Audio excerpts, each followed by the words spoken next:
Hello दोस्तों, आज मैं लाऊं आपके लिए जो वीडियो वो बताएगा आपको कि हेडिंग टैग क्या होता है, हेडिंग टैग आपको किस तरह से यूज करना चाहिए, हेडिंग टैग जो है उसका क्या इंपॉर्टेंस है जब आप अपने वेबसाइट को ऑप्टिमाइज कर रहे हैं या तो एसईओ करवा रहे हैं, तो हेडिंग टैग का क्या इंपॉर्टेंस है और हेडिंग टैग के क्या क्या क्राइटेरियाज है। इसके साथ साथ मैं आपको ये भी बता दूंगा कि हेडिंग टैग आपको किस तरह से स्ट्रक्चर करना चाहिए, किस तरह से बनाना चाहिए। तो उसके लिए भी एक मैंने एक्सप्लेनेटरी वीडियो बना के रखा हुआ है, इसमें वो आप देख सकते हैं। तो प्लीज वीडियो से जुड़े रहिएगा पूरे अंत तक और जानिए कि हेडिंग टैग क्या होता है, हेडिंग टैग का क्या इंपॉर्टेंस है। तो चलिए स्टार्ट करते हैं आज का video. What are heading tags, why H1 tag is important for your website. Heading tags होता क्या है? कोई भी जो यूजर है, अगर कोई भी वेबसाइट विजिट करता है तो सबसे पहले क्या देखता है? हेडिंग टैग ही देखता है। अगर हेडिंग ही नहीं होगा तो क्या वो पेज पढ़ेगा जो कि सिर्फ और सिर्फ कंटेंट से भरा हो? नहीं, कोई नहीं पढ़ेगा। तो इसीलिए जो हेडिंग जो है वो आपके वेबसाइट पे, अपने वेब पेजेस पे रखना बहुत ज्यादा जरूरी है। उससे यूजर्स को पता चल जाता है कि भाई आपके वेब पेज पे जो कंटेंट है वो किस तरह का है, किस बारे में है और आप यूजर्स को उससे क्या मिलने वाला है। ना सिर्फ यूजर्स के लिए नहीं, यूजर्स के साथ साथ इवन सर्च इंजिन्स जो है उन्हें भी पता चलता है कि आपका जो वेब पेज है वो क्या बता रहा है। तो इसीलिए हेडिंग्स रखना आपके वेबसाइट पर बहुत ज्यादा जरूरी है। बट हेडिंग्स जो है वो कैसे होते हैं कि एक ही टाइप का हेडिंग नहीं है, टोटल 6 टाइप्स ऑफ हेडिंग्स है। उसमें H1 टैग जो है वो सबसे ज्यादा इंपॉर्टेंट होता है। तो हेडिंग के टोटल टाइप्स कितने हैं? 6 types, H1 to H6। But H1 to H6 इसका मतलब ये कि आपको सारा हेडिंग्स यूज करना है? नहीं, ऐसा जरूरी नहीं है कि आपको H1 to H6 सारा हेडिंग यूज करना है। आप चाहिए तो जितना आपको जो वेबसाइट है, जो आपका भी जो वेबसाइट है, जो आपका वेबसाइट का जो इंफॉर्मेशन है, अगर सिर्फ H3 तक ही खत्म हो जाता है तो आप चाहिए तो H1, H2, H3 ही यूज कर सकते हैं। आपको H4 to H6 यूज करने की जरूरत नहीं है। तो हेडिंग्स उतने ही यूज करें जितना की जरूरत हो, उससे ज्यादा आपको यूज करने की जरूरत नहीं है। फिर हेडिंग टैग जो है आपको किस तरह से बनाना चाहिए, हेडिंग टैग जो है उसका इंपॉर्टेंस क्या है। तो हेडिंग जो है, जैसे कि मैंने आपको बता दिया कि यूजर्स के लिए और सर्च इंजिन्स के लिए बताता है उन्हें कि भाई जो आपका जो कंटेंट है वो किस बारे में है। एक इसका इंपॉर्टेंट हो गया। दूसरा इसका इंपॉर्टेंस क्या है कि जो आपके जो यूजर्स है, अगर आपके वेबसाइट पर आ रहे हैं, देख रहे हैं कि भाई हेडिंग जो है वो किस तरह का है, कंटेंट जो है वो किस तरह का है, अगर उन्हें लगता है कि पढ़ने लायक है, एंगेजिंग है, अगर इंटाइसिंग है, अपीलिंग है, तो वो कंटेंट जो है पढ़ेंगे। अदरवाइज क्या करेंगे? सीधा एग्जिट मारेंगे। आपका वेबसाइट का जो बाउंस रेट है वो बढ़ जाएगा। अरे बाउंस रेट क्या होता है वो मैं बता दूंगा आपको अपने आने वाले वीडियोस में। तो उसके लिए मेरे चैनल से जुड़े रहिएगा, मैं आपको सारा इंफॉर्मेशन बता दूंगा, सारे टेक्निकल टर्म्स आपको बता दूंगा। एसईओ रिलेटेड जो भी क्वेरीज है वो सारा आपका जो क्वेरी है वो मैं सॉल्व करने की पूरी कोशिश करूंगा। तो चलिए कंटिन्यू करते हैं आज का वीडियो। H1 टैग का जो इंपॉर्टेंस है वो क्या था। अब H1 टैग जैसे कि मैंने बता दिया कि भाई सर्च इंजिन के लिए बहुत इंपॉर्टेंट है। तो ये जो है एक रैंकिंग सिग्नल भी है। जो आपका वेबसाइट जो है रैंक होता है गूगल में या कोई भी अदर सर्च इंजिन में, तो अगर आपका हेडिंग टैग प्रॉपर शेप में है, उसमें अगर राइट कीवर्ड्स मौजूद है, एप्रोप्रिएट कीवर्ड्स मौजूद है, तो आपका जो वेबसाइट का जो रैंकिंग है वो उससे इंप्रूव भी हो सकता है। यूजर्स को जब एंगेज कर रहा है, जो यूजर्स को जो इंफॉर्मेशन चाहिए वो आपके वेबसाइट पर है, तो डेफिनेटली चांसेस तो यही है कि आपका वेबसाइट का जो रैंकिंग है वो इंप्रूव होगा। तो इसीलिए भैया हेडिंग टैग जो है ना बहुत ज्यादा इंपॉर्टेंट है। इसीलिए आप हेडिंग टैग को अच्छी तरह ऑप्टिमाइज करके रखें। और अब हेडिंग टैग जो है आपने ऑप्टिमाइज करना है, बट किस तरह से करेंगे उसके लिए क्राइटेरिया क्या है। तो जो क्राइटेरिया है वो अब मैं बता देता हूं आपको कि हेडिंग टैग आपको किस तरह से ऑप्टिमाइज करना है। जो आप हेडिंग रखते हैं तो उसमें H1 जो हेडिंग है ना वो सिर्फ कोशिश कीजिए एक ही बार रखना है आपको अपने पूरे वेब पेज पे, उससे ज्यादा H1 टैग आपको रिपीट नहीं करना है। तो H1 टैग में आप क्या यूज कर सकते हैं?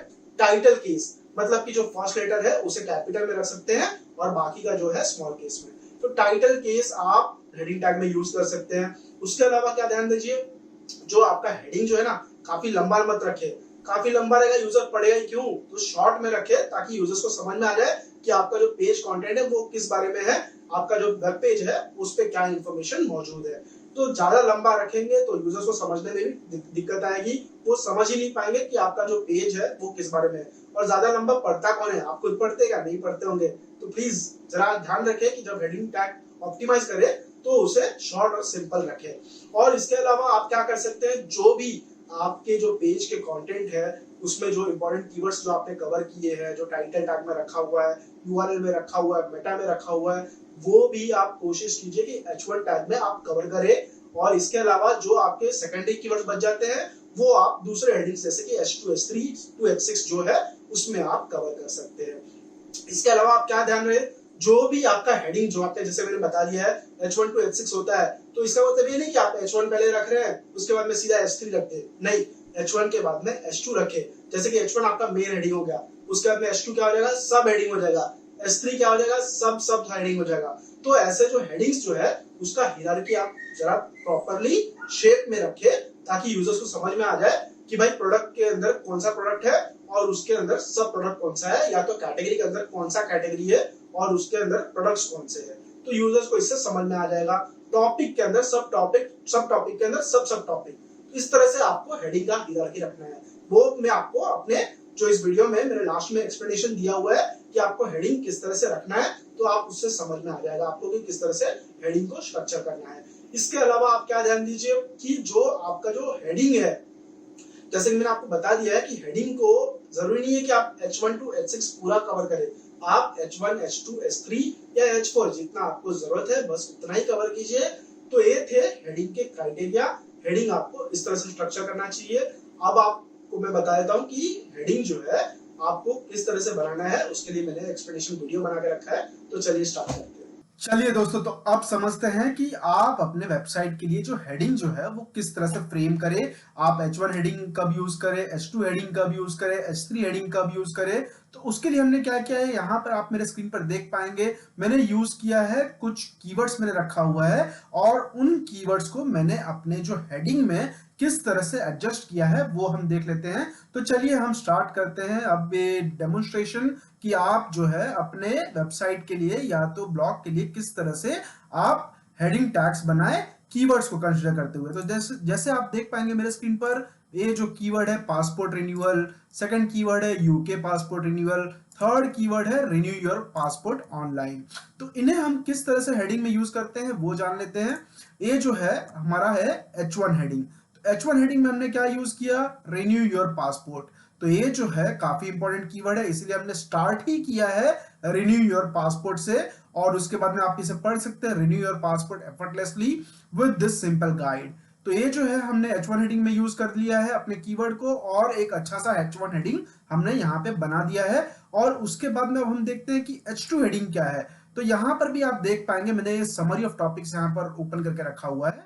इसमें आप देख पाएंगे ये जो है H1 हेडिंग हो गया। उसके बाद में आप देख सकते हैं किस तरह से इन्हें हमने नेस्ट करके रखा हुआ है। H1 हेडिंग के बाद में आया दूसरा सब हेडिंग जो कि है H2 में, तो ये दोनों है H2 हेडिंग में। उसके बाद में है H3 हेडिंग जो कि आप देख पाएंगे किस तरह से नष्ट किया हुआ है, एक के बाद एक रख रहा हुआ है। और यहाँ पर एक इसमें आप देख पाएंगे कि ये दोनों सब टॉपिक है और इसका जो सब टॉपिक है वो ये दोनों है। तो यहाँ पे हमें इजीली समझ में आता है कि हमने कौन सा मेन हेडिंग रखा है, कौन सा सब हेडिंग रखा है और कौन सा सब हेडिंग रखा हुआ है। तो इससे हम यहाँ से डायरेक्टली नेविगेट करके भी हम जा सकते हैं। और ये आप देख पाएंगे H2 हेडिंग में हमने दूसरा कीवर्ड यूज कर लिया है जो कि है पासपोर्ट रिन्यूअल। यहाँ तक कि जो थर्ड कीवर्ड है वो भी हमने देखेंगे कि यहाँ पर यूज कर लिया है यूके पासपोर्ट रिन्यूअल जो कि है H2 हेडिंग। अब उसके बाद में आप देख पाएंगे जैसे ये पैराग्राफ इसके नीचे जो पैराग्राफ है हेडिंग के नीचे वो जैसे ही खत्म होता है हमने उसका सब हेडिंग दिया है when should you renew your passport. तो इसमें भी हमने मेन इंपॉर्टेंट कीवर्ड जो है वो हमने कवर कर लिया है, रिन्यू योर पासपोर्ट। और उसके बाद में आप देख पाएंगे कि कुछ टेक्स्ट हमने लिखा है उसके लिए। और फिर जो है और एक थर्ड हेडिंग है जो कि आप यूके पासपोर्ट रिन्यूअल में देख पाएंगे जो कि इसका सब हेडिंग है। तो इसीलिए हमने इसे H3 में रखा है, बिकॉज ये जो था H2 में था तो इसका जो हेडिंग सब हेडिंग होगा वो होगा H3 में। तो इसे हमने रख दिया है H3 में, 4 simple steps to renew your UK passport online. आप इसी तरह देख पाएंगे कि मैंने जो H2 हेडिंग रखा है वो इस लाइन में दिख रहा है। तो ये सारा H2 हेडिंग है, how much does it cost, how long does passport renewal take. तो ये सारा जो है H2 हेडिंग में है। और इनके अलावा जो इनके बाद में दिख रहा है, आप यहाँ पे ये जो डिफरेंस है इससे ही आप समझ जाएंगे कि ये जो है इसके सब हेडिंग्स है और ये जो है हमने इसे सब हेडिंग में रखा हुआ है, जो कि जैसे कि यहाँ पे क्या है, how much does it cost. तो एडल्ट का जो पासपोर्ट रिन्यूअल कॉस्ट अलग है, चाइल्ड का पासपोर्ट रिन्यूअल कॉस्ट अलग है, तो हम इसे दूसरे हेडिंग में तो डालेंगे, लेकिन इसके लिए हम कौन सा हेडिंग यूज करेंगे, S3 हेडिंग, बिकॉज ये H2 के अंदर है, तो इसीलिए हमने इसके लिए सब हेडिंग यूज कर लिया। और उसके बाद में आप देख पाएंगे how long does passport renewal take, ये था H2 हेडिंग में। तो H2 हेडिंग के बाद में आप ये देख पाएंगे ऑनलाइन प्रीमियम और 1 वीक फास्ट ट्रैक। अब 1 वीक फास्ट ट्रैक में भी देखिए एक और जो है हमने सब हेडिंग यूज किया है। तो 1 वीक फास्ट ट्रैक जो है वो हम देख पाएंगे कि S3 में है।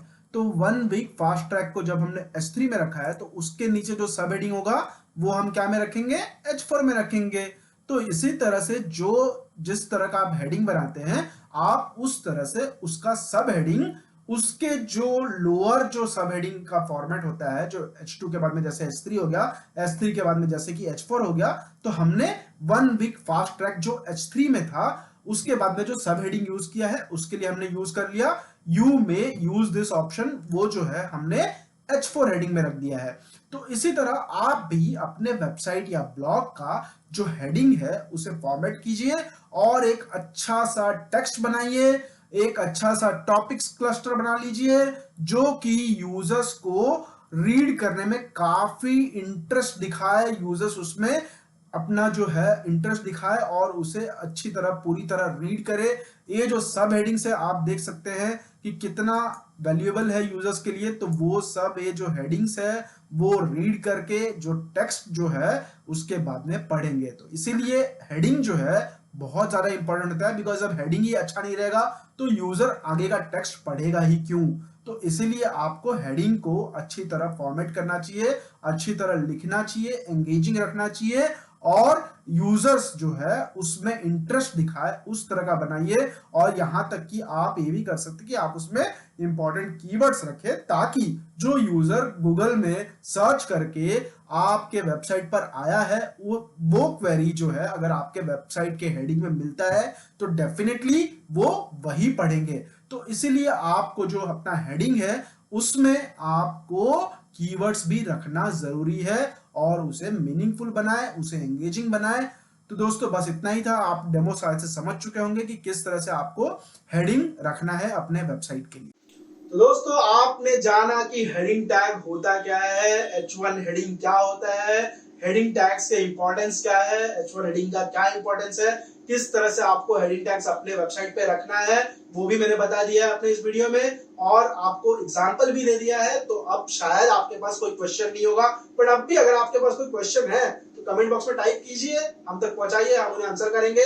और अगर आपके पास कोई भी फीडबैक या तो सजेशंस हो हमारे अपकमिंग वीडियोस के लिए, प्लीज कमेंट बॉक्स में टाइप कीजिए और हमें पहुंचाइए ताकि हम उसे अपने अपकमिंग वीडियोस में कवर करें। और दोस्तों अगर मेरा चैनल आपको अच्छा लगा हो, वीडियोस अच्छे लगे हो, तो सब्सक्राइब करना बिल्कुल ना भूले और मेरे चैनल से इसी तरह जुड़े रहिए। थैंक यू दोस्तों, बाय बाय।